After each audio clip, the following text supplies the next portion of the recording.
국회 정치 분야 대정부 질문에서 여야가 각종 경제 지표 악화와 부동산 시장 문제 등을 놓고 책임 공방을 벌였습니다. 야당은 문재인 정부의 경제 정책이 실패했다면서 폐기를 촉구했고, 여당은 이전 정권의 실정 탓이라고 반박했습니다. 보도에 강희경 기자입니다.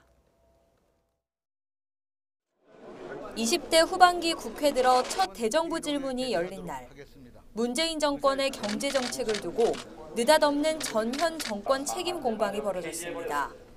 경제 악화 이유로 여당은 이전 보수 정권의 실정을, 야당은 문재인 정권의 정책 실패를 각각 꼽으면서 정면으로 충돌한 겁니다.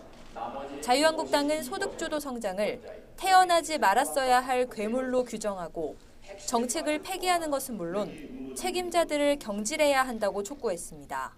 잘못된 경제정책을 주도하는 장하성 정책실장, 김수현 사회수석, 홍장표 위원장 등의 경질을 대통령께 요청할 생각이 있습니다. 지난번에 경제수석을 대통령께서 교체하셨듯이 대통령께서도 문제가 있는지 여부는 충분히 살피고 계신다고 생각합니다. 바른미래당 역시 경제정책의 대대적인 전환을 촉구하면서 비대해진 청와대 권력과 낙하산 인사 등 전문성 결여를 지적했습니다.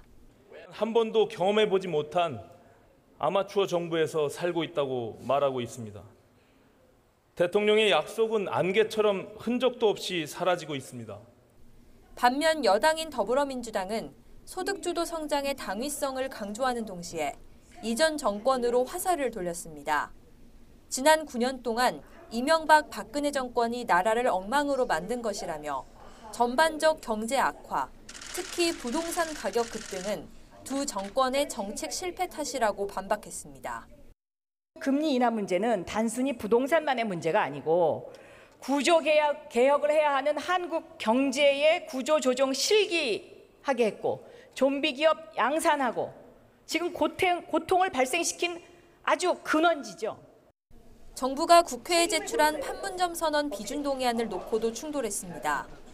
여당은 한반도의 평화를 정착하기 위한 법적 절차라며 협조를 요청했고, 야당은 아직 북한의 구체적 비핵화 실천이 없을 뿐 아니라 국민에게도 천문학적 부담을 주게 될 것이라고 반대의 뜻을 분명히 했습니다.